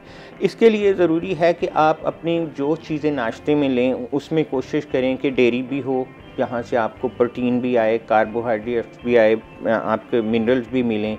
तो मैं ये समझता हूँ कि बच्चों में जो सबसे अहम है खाना, वो बच्चों को थोड़े कार्ब ज़्यादा लेने चाहिए, उनकी ज़रूरत ज़्यादा होती है। और ये जो नाश्ते की नौइयत है या ब्रेकफास्ट का जो मिजाज है या उसकी कंपोजिशन है, ये वेरी भी करती है। एल्डरली लोगों में और है, एडल्ट लोगों में और है, बच्चों में और है। इसके अलावा आपके काम की नौइयत पे भी डिपेंड करता है कि एक फार्मर है उसकी ज़रूरत ज़्यादा है, एक ऑफिस में काम करने वाली, एक का लाइफस्टाइल एक्टिव है, एक का सीडेंट्री है, एक का बहुत एक्टिव है। तो ये वेरी करती है पर्सन टू पर्सन। आपकी स्टैंडर्ड इसका प्रिंसिपल ये है कि आप कोशिश ये करें कि आप ऐसी डाइट का इंतखाब करें जिसके अंदर से आपको मैक्सिमम चीज़ें मिलें in terms of carbohydrates, protein, fat, mineral, vitamin और इसमें कुछ फंक्शनल कंपाउंड्स भी होते हैं। मैं ओवरऑल आपको एक एक्सप्रेशन ये बताता हूँ कि हमें हर सूरत में फ्रूट्स को, वेजिटेबल्स को, डेयरी प्रोडक्ट्स को, सीरियल्स को, फैट्स एंड ऑयल्स को, मीट को, वाइट मीट को, मछली को, इन चीज़ों को किसी ना किसी फॉर्म में पूरे वक्त हफ्ते के दौरान इस्तेमाल करते रहना चाहिए। क्योंकि अल्लाह पाक ने हमारे जिस्म में इस तरह का एक निज़ाम बनाया हुआ है कि अगर हमें कोई एक चीज़ एक प्रोडक्ट से नहीं मिलती, फूड प्रोडक्ट से, तो वो दूसरी में भी अवेलेबल है, तीसरी में भी अवेलेबल है। तो जब आप वैरायटी ऑफ फूड्स खाते हैं तो आपके जिस्म की ज़रूरत होती है किसी एक चीज़ पे रहना, रिलायंस आपकी। आप मिसाल के तौर पे गंदम पे बहुत ज़्यादा हैं, आप चावल बहुत ज़्यादा खाते हैं, आप दूध ही बहुत ज़्यादा पीते हैं।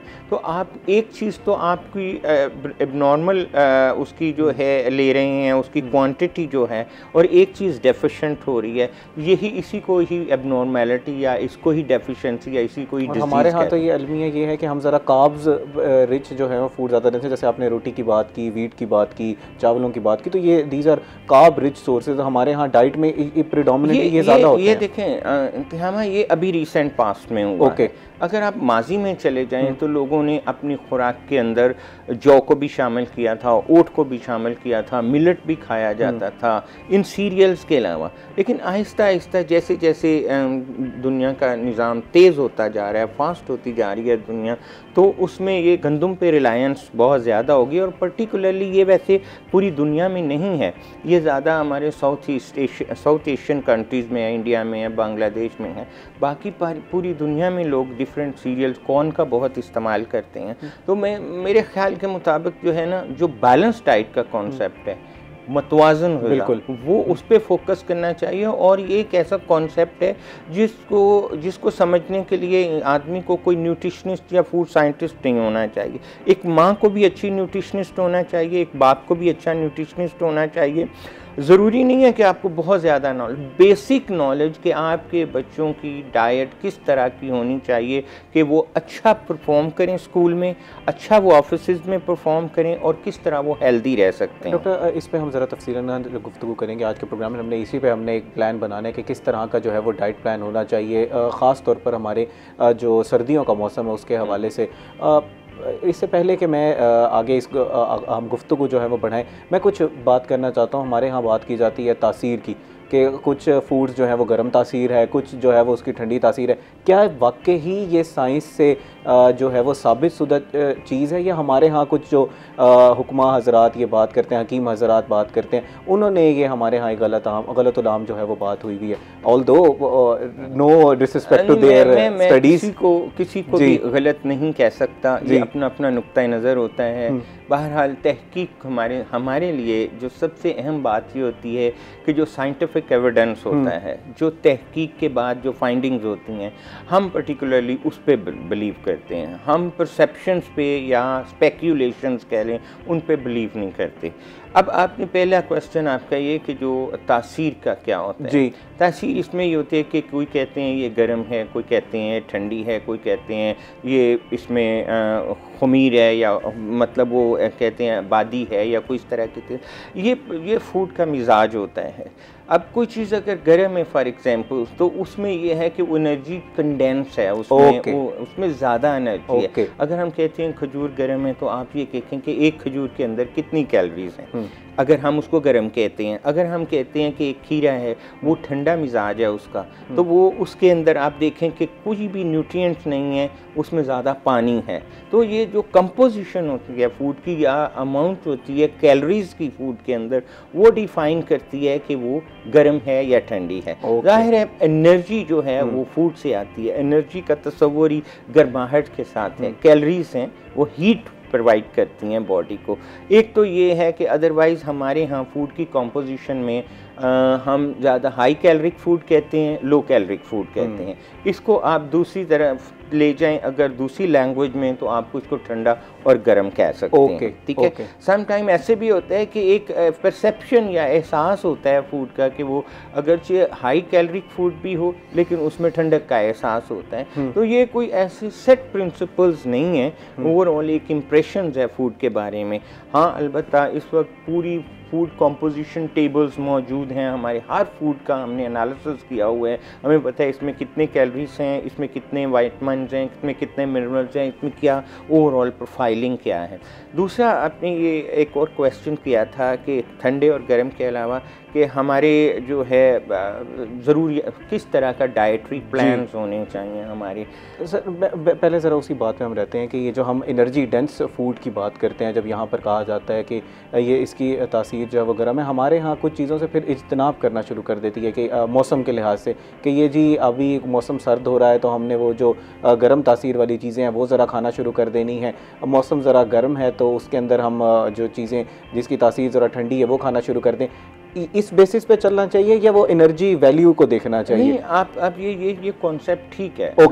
कॉन्सेप्ट इस हवाले से ठीक है कि हमारी बॉडी के अंदर जो चीज़ों को जो मेटाबॉलिज्म है या चीज़ों को जो बर्न करने की जो एक है कैपेसिटी है वो सर्दियों में वो मुश्किल हो जाता है। उसके लिए एनर्जी डेंस टेम्परेचर की वजह से हमारी बॉडी जो है उसकी कैपेसिटी कम हो जाती है कि वो चीज़ों को रैपिडली मेटाबॉलाइज करे। लिहाजा उसके लिए उसको ज़्यादा एनर्जी की ज़रूरत होती है, जिसके लिए हम रेकमेंड करते हैं सर्दियों में कि आप गर्म चीज़ें खाएँ। गर्म का मतलब है कि ज़्यादा एनर्जी वाली चीज़ें खाएँ। सर्दियों में आप गर्मियों में आप लाइटर फूड लेते हैं क्योंकि बॉडी को ऑलरेडी आपको एक एनर्जाइज फील करते हैं और उसमें जो बुनियादी डिफरेंस ये होता है कि आप हाइड्रेट अपने आप में, गर्मियों में आपको हाइड्रेट रखना चाहिए, अपने आप को ज़्यादा पानी की ज़रूरत है। सर्दियों में प्रॉब्लम ये होता है कि आपकी रिक्वायरमेंट बॉडी की वही रहती है ऑलमोस्ट, लेकिन आपकी डिज़ायर कम हो जाती है क्योंकि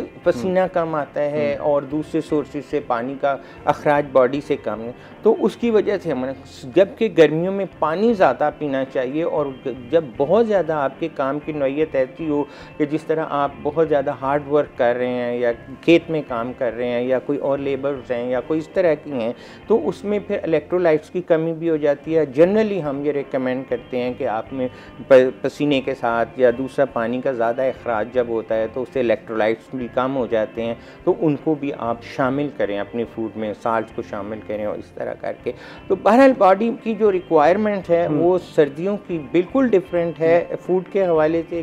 बाकी कुछ स्टैंडर्ड्स हैं कि आपने फ्रूट्स वेजिटेबल सीजनल खाने हैं, आपने सीरियल्स भी खाने हैं, आपने सारी चीज़ें खानी हैं। जो फंडामेंटल कंसेप्ट रहते हैं हम वो ये है कि आप वैरायटी ऑफ फूड्स पे बिलीव। ओके डॉक्टर साहब, इसी बात को यहीं से कंटिन्यू करेंगे। हम जानेंगे कि अब डाइटरी चेंजेस हमारी क्या होनी चाहिए, क्योंकि हम बुनियाद एक जो चीज़ें हमने उसकी सेट कर ली है, अब हमने जो है वो इस पर इन डिटेल जो है वो डिस्कशन करनी है। लेकिन इस वक्त हुआ एक ब्रेक का। नाज़रीन, ब्रेक के बाद हम इस पर तफसीलन गुफ्तगू करेंगे, तो हमारे साथ रहिएगा।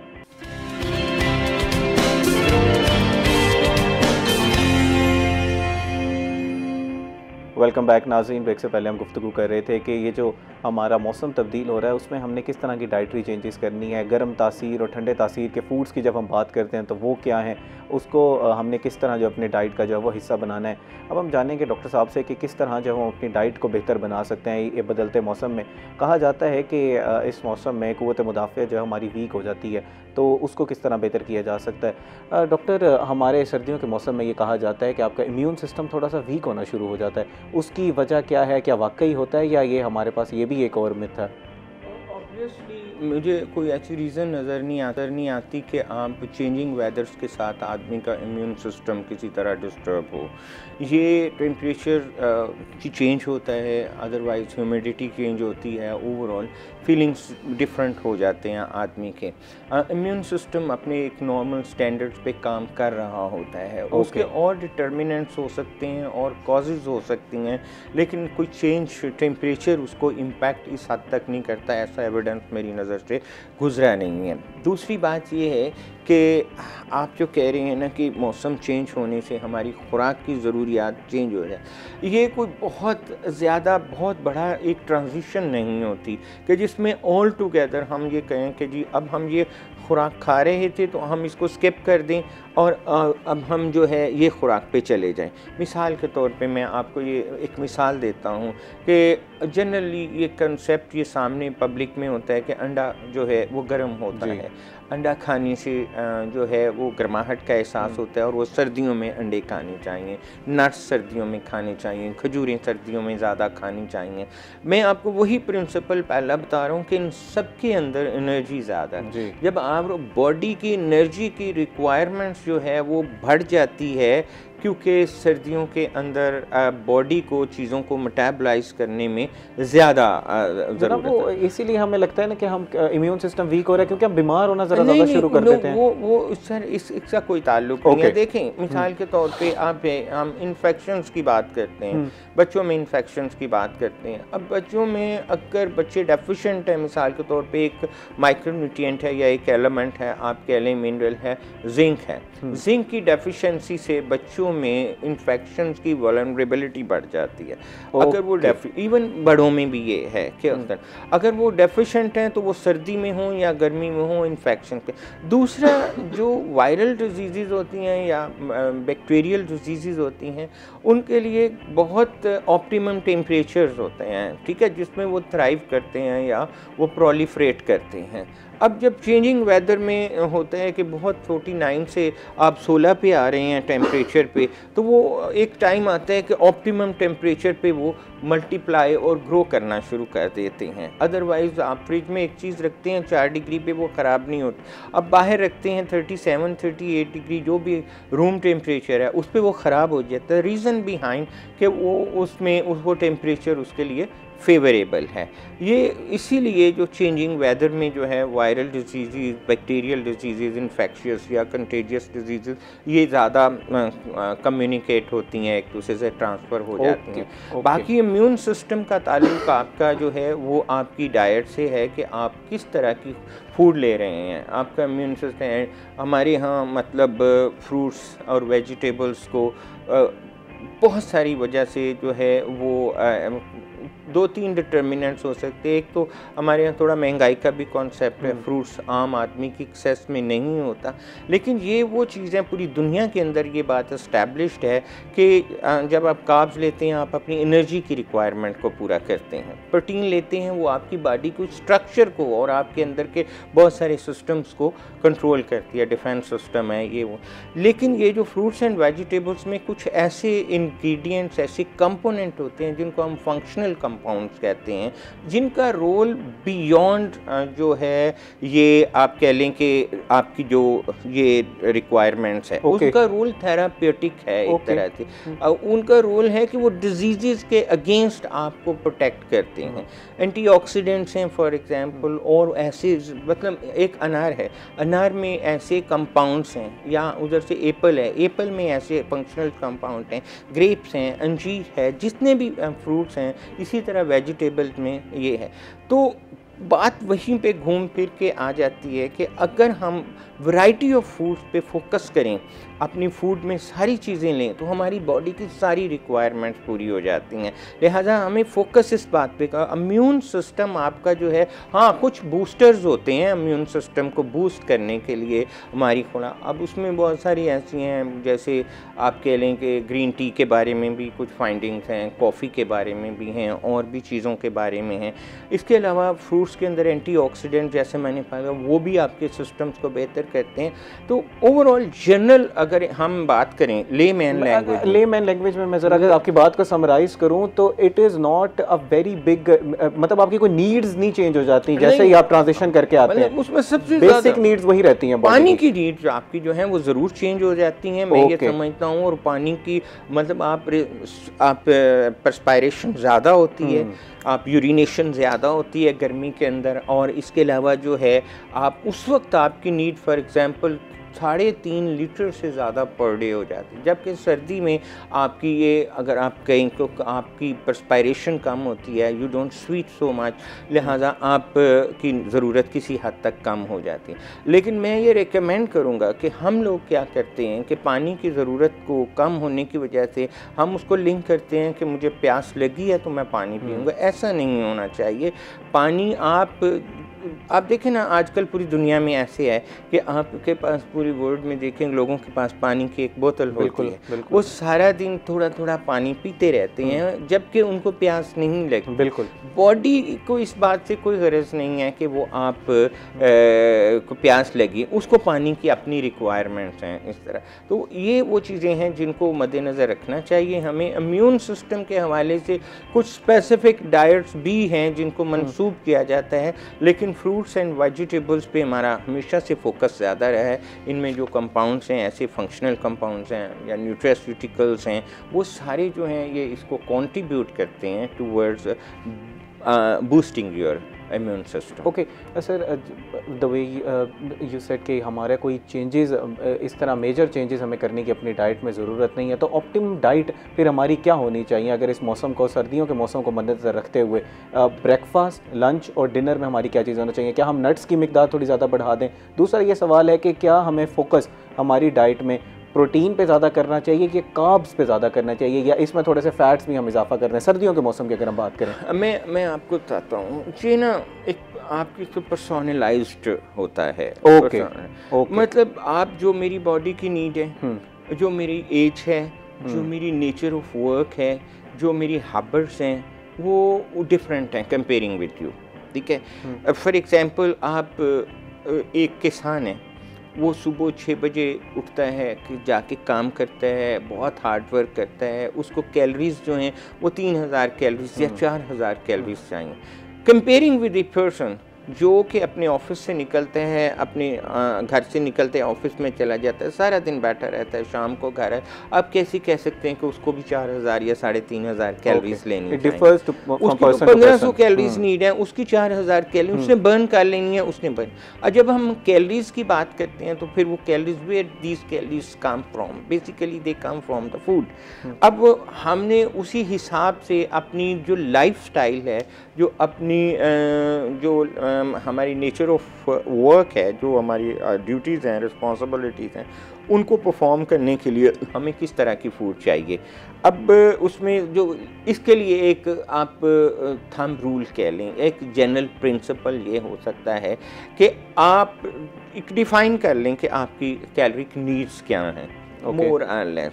देखिए, हम लोग कभी भी लोग ये कहते हैं कि हमें डाइट प्लान दें कि मैंने सुबह ये खाना है, शाम को ये खाना है, रात को ये खाना है, और मैं इस पे बिलीव नहीं करता। थोड़ी सी लिबर्टी पे इंसान को होना चाहिए। अल्लाह पाक ने बहुत ज़्यादा फूड्स की वैरायटी पैदा की है, number of fruits, number of vegetables, cereals की बहुत सारी अक़साम हैं, इस तरह नट्स हैं आपके पास, पल्सेस हैं, लेंटिल्स हैं, और आपके पास इसके अलावा हर्ब्स हैं जो ऐसे यूज़ करते हैं। अब उसमें ये है कि आप ख़ुद से डिफ़ाइन करें कि भाई मेरी सुबह फॉर एग्जांपल बच्चे की स्कूल जाना है, उसकी नीड्स ज़्यादा है, बाप ने ऑफिस में जाना है, माँ ने घर में रहना है, तीनों की नीड्स डिफरेंट है। ठीक है, अब स्टैंडर्ड प्रिंसिपल की बात कर लेते हैं। स्टैंडर्ड प्रिंसिपल में ये है कि आपने ऐसी फूड को चूज़ करना है जिसके अंदर आपके पूरे दिन में बात कर लेते हैं, फिर उसको बाइफरकेट कर लें। पूरे दिन में आके आपने डेयरी थोड़ा बहुत ज़रूर लेना है। ओके। आप दूध लें, आप आइसक्रीम लें, आप योगर्ट लें, आप चीज़ लें, आप कोई भी डेयरी का प्रोडक्ट लें जो डेयरी जिसमें ये तो हम दो तरह की फूड, एक एनिमल फूड सोर्स होता है, एक प्लांट फूड से हम लेते हैं।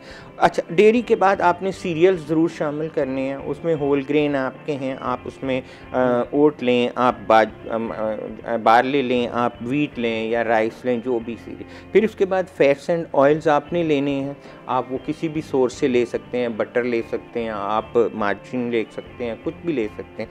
नंबर 4 आपने मीट के ज़रिए से प्रोटीन लेनी है, आपने वो वाइट मीट से, चिकन से लें, मछली से लें, गोश्त से लें, आप दालों से लें, किसी भी चीज़ से लें, ये आपने। और आपने 5वें नंबर पे आपने जो फ्रूट्स एंड वेजिटेबल्स जो आपको फाइबर प्रोवाइड करते हैं, जो बल्क प्रोवाइड करते हैं, वो आपने लेने। अगर आप इन 5 ग्रुप्स में से, ये ग्रुप ऑफ फूड्स है ना, आप फ्रूट्स की बात करते हैं, नंबर ऑफ फ्रूट्स, मीट की बात करते हैं तो आपके पास डिफरेंट, तो इनमें से इंतखाब करें। एक अच्छी माँ जो है, जो अच्छी न्यूट्रिशन को समझती है, वो बच्चों को वैरायटी ऑफ फूड्स की तरफ लेके जाती है कि और अपना खुद जो है वो कभी दलिया बना दिया, कभी उनको योगर्ट दे दिया, कभी दिन में एक एप्पल भी दे दिया, एक केला भी दे दिया। करेंगे क्योंकि इस वक्त हुआ एक ब्रेक का। नाज़रीन हमारे साथ रहिएगा, बड़ी एक सहर हासिल गुफ्तगू हो रही है, इसी बात को यहीं से कंटिन्यू करेंगे। We will be right back.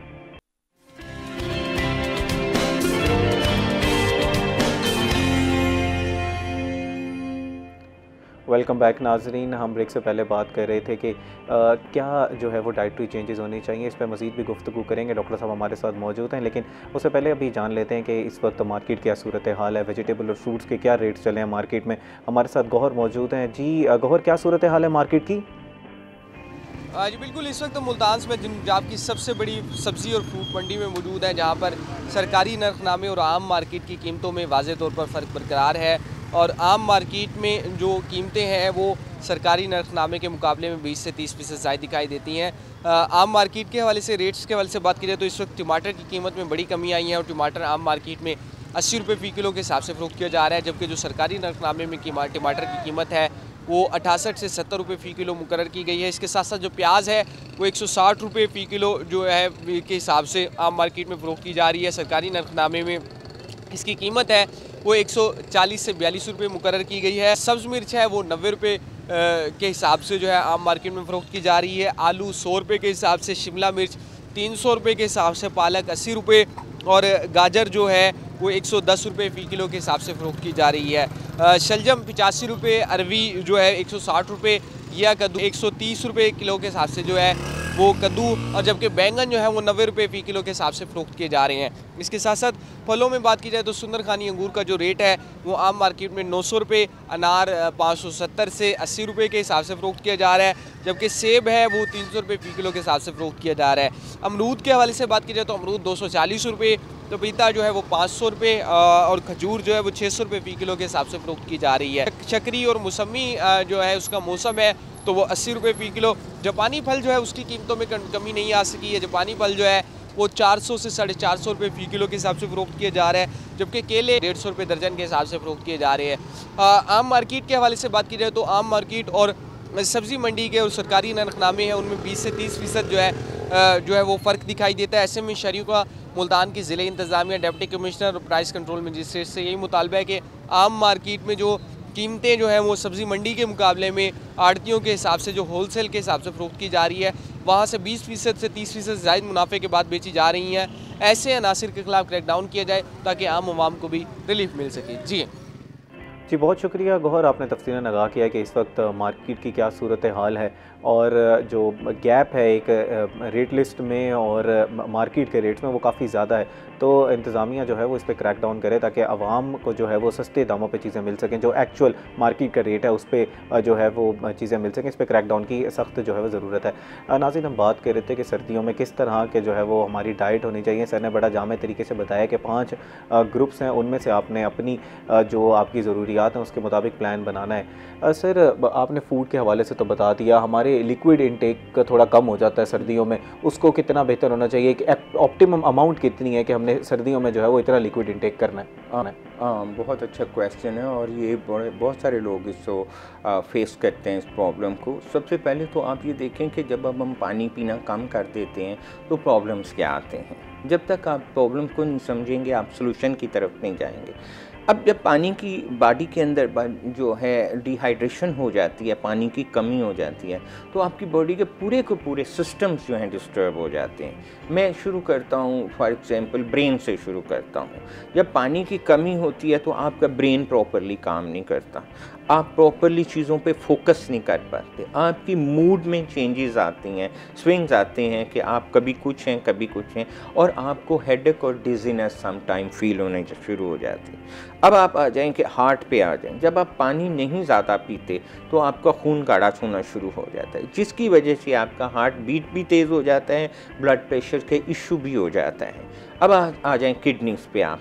जब आप पानी तो किडनीज़ को आप बहुत स्ट्रेस में ले जाते हैं, जिसकी वजह से उनकी परफॉर्मेंस और सम टाइम स्टोन्स के मसला बन जाते हैं, क्योंकि वाटर का रोल बुनियादी तौर पे पूरी बॉडी को प्योरीफाई करना है।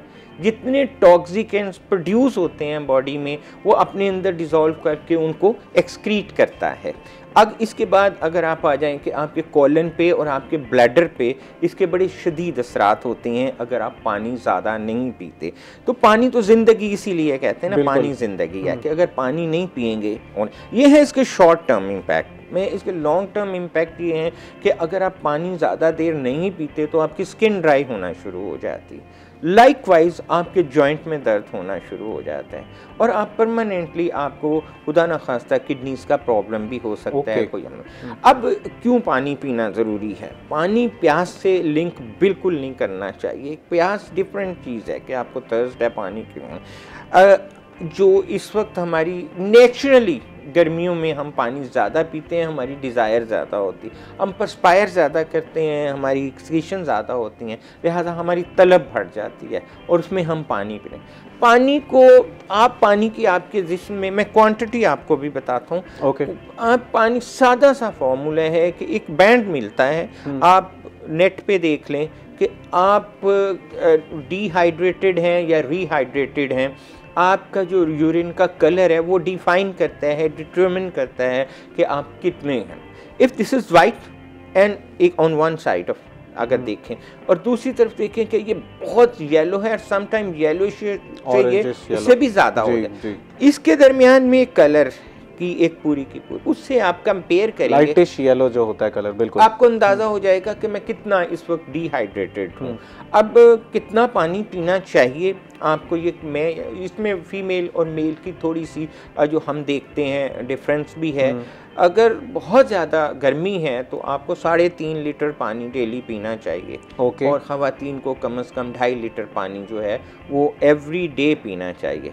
क्योंकि सर्दियों में पर्सपिरेशन ज़्यादा नहीं होती, आप कवर्ड होते हैं, इसके बावजूद भी जिस्म में प्रोसेसेस तो चल रहे हैं, लिहाजा आपको उसमें भी पानी की कोशिश करनी चाहिए कि पानी की रिक्वायरमेंट है 2 लीटर तक आ जाए, 2.5 लीटर तक। गर्मियों में 3.5 लीटर है तो इसमें 2.5 लीटर कम से कम आप पानी पिए। ये ग्लासेस में करते हैं। वैसे एक्चुअल जो पानी की रिक्वायरमेंट होती है वो बंदे के बॉडी वेट के हिसाब से होते हैं कि आपकी बॉडी का वेट क्या है, आपका उम्र क्या है, कद क्या है, लेकिन एक स्टैंडर्ड प्रिंसिपल ये है कि आप कम से कम 2.5 लीटर पानी। उसका तरीक़ाकार ये होता है कि आप एक बोतल जो है पानी की 1 लीटर की या 2 लीटर की जो भी है आप भर के रख लें, आप अपने ऑफिस में रख लें, अपने घर में रख लें बजाय, और आप ये देख लें कि उसको कैलिब्रेट कर लें। आप 1 litre, 5.5 litre, 1 litre, 1.5 litre and 2 litre and 2.5 litre जो भी आपकी, और ये कैलिब्रेटेड बॉटल्स मिलती भी हैं। आप उसको अब सुबह उसको पानी पीना शुरू करें, आपको 4 बजे तक पता चल जाएगा कि मैंने कितना किया है। उसी में से डालें, उसी में से पिएँ, उसी में से डालें। बार बार पीने से उसको कैलकुलेट करना भी ज़रा मुश्किल हो जाता है, और लोग इसी तरह करते हैं कि एक बॉटल लेते हैं उनको पता है ये लीटर की बॉटल है, आज मैंने 2 बॉटल पी हैं तो मैंने पी ली। पानी जो है वो जिस तरह मैंने स्टार्ट में कहा है कि ये बिल्कुल ज़िंदगी है, ये लाइफ है, और इसके बगैर इंसानी ज़िंदगी का या हेल्थ का तस्वुर नामुमकिन है। जनाब आपने बड़ा तफसीलन जो है वो हमें बता दिया कि इस वक्त हमारे ये जो इस मौसम में पानी की कितनी जो है वो इम्पोर्टेंस बढ़ जाती है, क्योंकि अब उस तरह प्रेसिपिटेशन भी नहीं हो रही। जनाब ये बताइएगा कि हमारे इस मौसम में जहाँ पानी के इंटेक की बात करें, वहीं पर चाय का, कॉफ़ी का या गर्म मशरूबात जो है वो उसका इंटेक बहुत ज़्यादा हो जाता है। इसके क्या कोई डेट्रीमेंटल इफ़ेक्ट होते हैं बॉडी के ऊपर, या सर्दियों का मौसम है, अगर थोड़ी मामूलन से ज़्यादा आपने पी ली तो कोई इतना बड़ा हर्ज नहीं है? नहीं, कोई ऐसा इशू नहीं होता। ये जो बॉडी टेम्परेचर को रेगुलेट करने के लिए पानी का रोल होता है कि आपकी बॉडी का जो टेम्परेचर है उसको रेगुलेट करना है, ना ऊपर जाए ना नीचे जाए, जो भी ऑप्टिमम टेम्परेचर है। ये बुनियादी तौर पे जो आप सूप पीते हैं, इसके अलावा और ऐसे गर्म किस्म के जो मशरूबात हैं या जो भी है आप लेते हैं, वो बुनियादी तौर पे आप अपने जिस्म को एक कोजीनेस में, कंफर्ट में रखने के लिए लेते हैं, और ये कंट्रीब्यूट करते हैं टूवर्ड्स योर वाटर रिक्वायरमेंट। हाँ, इसको हम निगलेक्ट नहीं कर सकते। नाज़रीन, मज़ीद भी इस हवाले से गुफ्तगू करेंगे, लेकिन इस वक्त हुआ एक ब्रेक का, हमारे साथ रहिएगा।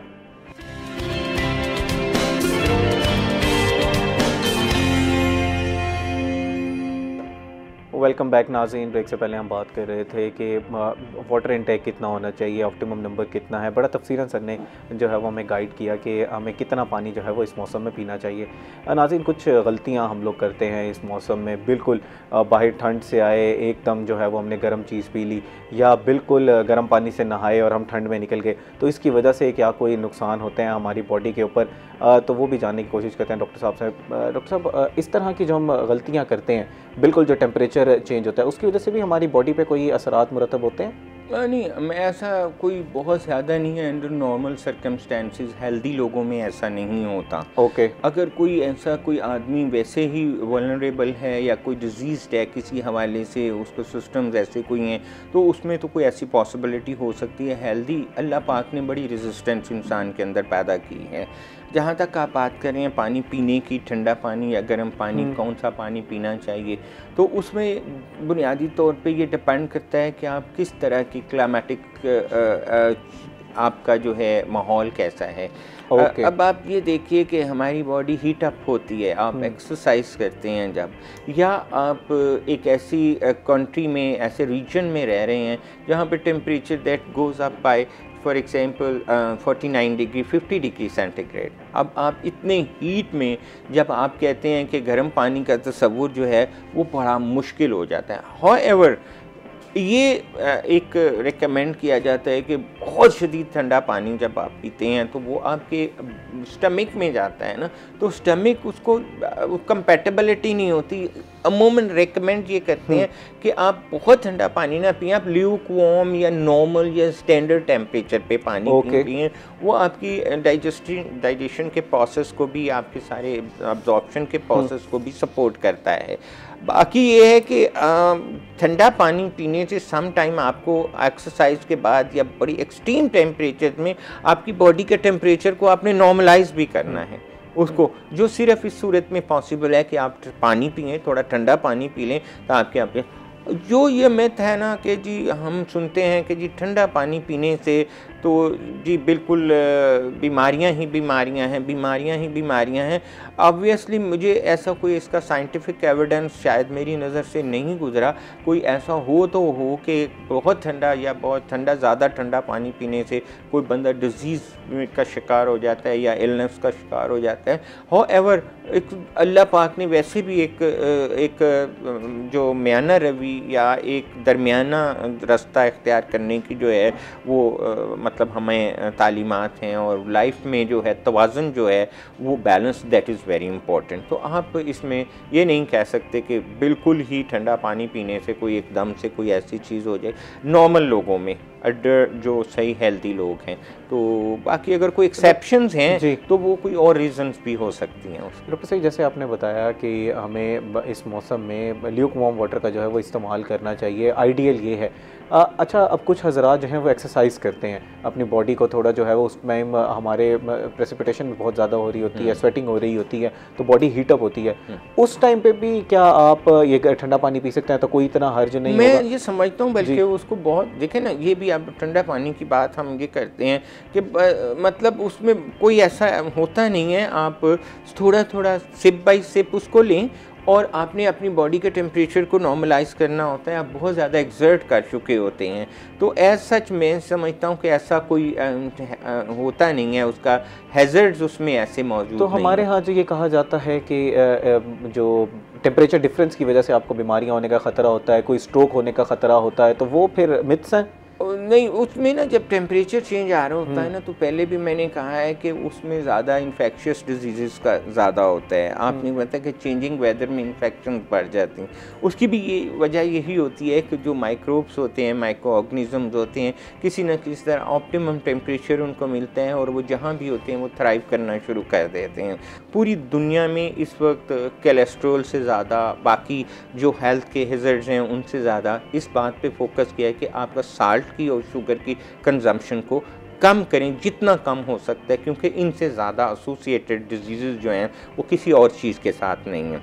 आपने जो क्वेश्चन किया है कि किस तरह की वेदर के साथ फूड लेनी चाहिए, तो वो मैंने आपको स्टार्ट में भी ये बताया है कि आप इस सर्दियों के मौसम में मतलब आप अगर फॉर एग्जांपल समर में 2 अंडे लेते हैं वीक में, आप 4 अंडे ले सकते हैं डिपेंडिंग अपॉन योर हेल्थ। अगर सर मैं सीजनल फ्रूट्स के बारे में ज़रा जानना चाह रहा था, सीजनल फ्रूट्स के बारे में। सीजनल फूड से जो हमारे अभी मार्केट में जो फ्रूट्स मिल रहे हैं उसके हवाले से मैं जानना चाह रहा था कि कुछ लोग अनार नहीं खाते, कुछ लोग जो हैं वो कहते हैं जी हमें इससे नज़ला हो जाएगा, तो आर दीज मिथ्स या जो एक हेल्दी पर्सन है वो खाए? आप ये पूछना चाह रहे हैं, मैं ये आपको ये कहना चाह रहा हूँ कि कोई भी फूड जो है ना वो अगर अपनी पूरी फॉर्म के अंदर हेल्प वो उसमें कोई हैज़र्ड नहीं है, कोई नुकसान नहीं है। ओके। क्योंकि देखें मेरी बात सुनिए, जो फूड आप खाते हैं ना वो सदियों से आप खा रहे हैं। ओके। आपका खाया फूड का खाया जाना जो है ना वो इस बात की अलामत है कि इसमें हैज़र्ड नहीं है। अगर वो किसी को नुकसान पहुंचाती है ना